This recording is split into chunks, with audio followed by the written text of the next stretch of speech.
What's going on, guys? Welcome back to RC4wd. I've really got some motivation on this truck now, and been out here for about an hour changing tiny little screws, trying different tires and wheels out. I really like these general grabbers. These are the 155 general grabbers from Element RC. These come stock on a lot of their trucks. They're the perfect height, the perfect width, a scale tread, a brand name tire, a budget brand tire even. Well, they used to be. I don't know if they really are anymore, but they fit the square body as well. But after doing the patina in the last video, the body came out gorgeous. The wheels did not. I didn't paint these. These were from Long Tall Texan. These came on the brown and tan truck. They're 8-lug he designs and makes. They have drum brakes in the back.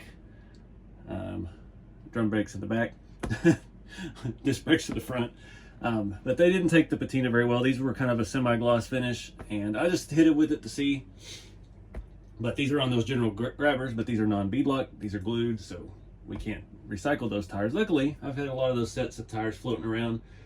I have a set right now currently on my blue K5 Blazer. Love it. That's, again, the perfect square body tire and wheel. So in this video, I'm going to show you the tire and wheel combo. I've got to do a little bit of work. I'm going to use the hubcaps that Long Tall Texan RC designed. These were some older prototypes, and I screwed one up and tried to paint it because these originally had black in there, and I tried to paint one and I wasn't really in the patient mood and I messed it all up. So I've got it resprayed silver, and we're going to hit it with whatever I did on this, which I don't really remember, and get it matching the other three hopefully. But let me show you the other side. I've already got the tires and wheels mounted, and I'm in love. So this is what I'm working with. These were the 155 stock wheels that came on the RC4wd drive Iron Pig, the Land Cruiser 70 series, I believe it was.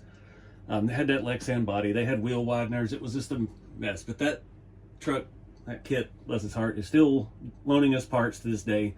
I know I had them somewhere. I found them in a drawer earlier. The 155, just bare steel wheels. They do look like they are clear coated. They are 6-lug, and I think they look perfect. I don't know, the dark gray, it just kind of goes. It just screams work truck. The wheels are super narrow, and these tires are pretty wide, so it looks like you've got something oversized really stuffed on a stock wheel. This is what they look like. Scale bolts, which were a nightmare to get back on and swap over. They do have a little bit wider hub because that Iron Pig body was so wide, and that even still used wheel wideners on top of that. So yeah, it works great on the Chevys with those tires. So I've got those already mounted. I was gonna say mounted and balanced. But I don't have the other hub yet. We got to paint that, the rear with the Chevy emblem. I don't care that they're not accurate. I like the way it looks, and there's nothing about this truck screams factory. It's all kind of just pieced together. It's like an old fella got him a truck at an auction, an old Forest Service auction, and made him a work truck out of it. And yeah, I'm happy with it. I've got some more stuff. I'm thinking about even putting like an air compressor in the back. I've got one that's already weathered. I don't know, my belt on it broke, so we'll have to see what we can do. But lots of stuff to do with that, but we need to play with the chassis. And like I'm talking about adding an air compressor in the bed, it's all metal. It's got batteries inside of it. It actually functioned at one point. Since I patinaed it, it does not function anymore, but that's neither here nor there.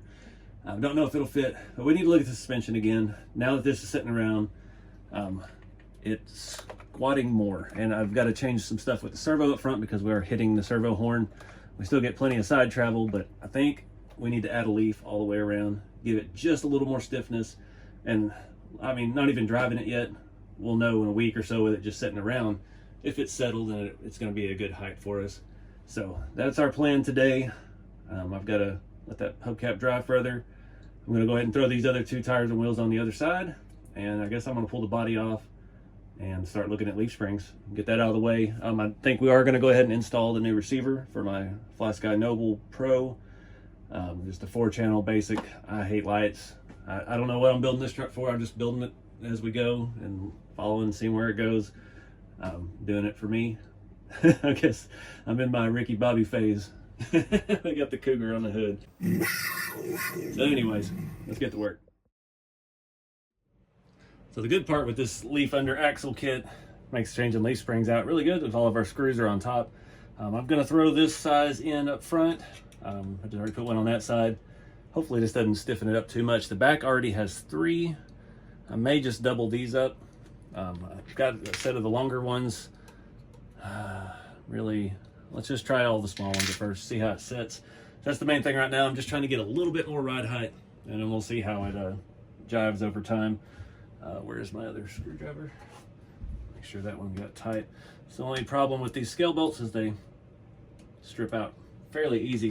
Seems like more easy than they used to, but yeah, that's what we get, scale life. So I'm gonna swap all those on, and we'll flip this thing back up and see what we got. All right, got the leaf springs all on. Went ahead and mounted the receiver and the fusion button. I've been doing them on top of the transfer case. It's not hard to get to, but it's not easy to hit. It's not gonna bump on anything. And yeah, it's kind of out of the way since we don't have the battery and stuff there. The battery goes in the toolbox. Got my jumper wire for that. Luckily I bought a 2-pack of those when I did the long bed because I needed it. And it works out good. So it's just dialing in the steering. I had to take the servo horn off and try to readjust it. Trying to remember how to set stops on this thing again. May do some of that. I do have an engine bay. It would not work in the brown and tan truck. That truck is old and wiring was in the way. The stuff just didn't line up and the hood mount broke trying to mount this to it. So hoping it fits. It wouldn't fit on that truck very well. It was interfering with the fusion, and I don't know what's the cause of that. So we're gonna try it in here. I hate to put that body upside down right now, but I'm gonna have to. And bolt that in and we'll see if it still fits. Right now I'm gonna try to fine tune my steering stop so we're not rubbing on leaf springs. Yeah, we're pretty close to not as it is. See that? And we're getting a little bit in reverse. Yeah, we'll tinker with this stuff for a minute. All right, I was hoping that was the last time I ever had to put the body on, but you can see maybe passenger door panel fell off. It got loose the other day. Engine bay fits though, and I'm glad we did that. We needed a little more weight up front. Since we added all those extra leaf springs, I think that's going to help us out in the long run. That battery does not quite fit in there, so I don't know. I've got some other options with adapters and things, but and this thing's looking sweet. I've got to fix the door panel, and we got to get that other hubcap done, but I've got it all up and running. I don't know if I can reach this angle. Yep. I gotta turn the radio on, I forgot. Maybe. Welcome to Bambu Lab. I set the steering stops pretty close. Everything is jobbing pretty good. These are super stiff. This thing is super heavy though, so I think we got enough flex to once they break in, this is going to be perfect. We got a little bit of lift out of it. Got the body back up to kind of where I was wanting it. This thing is going to be a tank. So yeah, let me figure out the door panel. Get that other hubcap. I'll show you that process. I just painted it with a metallic gunmetal paint that I had. It's not the best looking hubcap material, but it was all I had at the time, and I just wanted to match this. And then we're going to do similar to the body with the black pigment and the pigment binder, and just get all of this stuff. And the bow tie I'm going to try to hit with a black paint pen and do poorly just like that, and then we'll just wipe off that so it looks like it's all scratched up and faded, and we'll just go on about our business.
All right, guys, it's been a couple days. I don't remember where I left off on this video, but got the passenger door panel glued back in without taking the body off. If I'd remembered that, I would have done it before I put the engine bay in, because you got to take the engine bay off, which is attached to the hood hinges, and then take the interior out, and it's just a pain in the butt. So I was able to get that in. The last thing I did, got that air compressor. That's just one of those little eBay scale ones. Unfortunately, the belt on mine broke. I replaced it with 2 zip ties. It's not the best looking thing, but it works for now until I find some rubber band or something that's the right size and looks right. I'll show you more of that here in a second. I've got the truck up on jack stands because it's just so heavy. These tires will flat spot badly. One big problem with that, those have teeny tiny scale hardware, and I'm pretty sure they're all rounded off now that they're on these tires, so it won't be any real easy change to swap out tire foams when we need to. We'll probably just have to try to find another set of these wheels, so, and yeah, do it that way, get some heftier foams. But somebody in the comments on Facebook or Instagram one suggested Mudflaps. This truck does have provisions for Mudflaps. I posted about, nobody makes scale Mudflaps for this stuff. They all make them for the semis. There's a couple with the trucker girl on them and things like that, but a lot of 3D print stuff. That's not a part you want to 3D print. Maybe something like the TPU and things, but I was looking for like the Yosemite Sam back off, you know, something period correct for this. But right now all I have are these. These came off of that 8x8 military truck. They got caught in the tire in the first drive and ripped off, broke one of the brackets. That one has some ripped out holes. We had to make new holes for it to fit on here. I don't have the nuts on yet. It just bolts inside of this box on this end, but it'll get the job done for now. It's a good size, and they're super soft material. So I'm gonna flip this thing around and get that other one put on, and I'll show you more about that air compressor. All right, got the mud flaps mounted. You can see the 2 nuts in there. Those are non-locking nuts. I put quite a bit of Loctite on those, and I found some washers to put on the backside because it's just going straight over the rubber. And yeah, I got a feeling those are gonna get ripped off, but it is what it is. Maybe we'll have some better ones by then. So see, I just gotta take the tire off to get in there to get access to them. But nice little setup. Those have a little bit of pattern in them. It's hard to see. It's got like an X in the rubber. At least it's not just solid blank slate.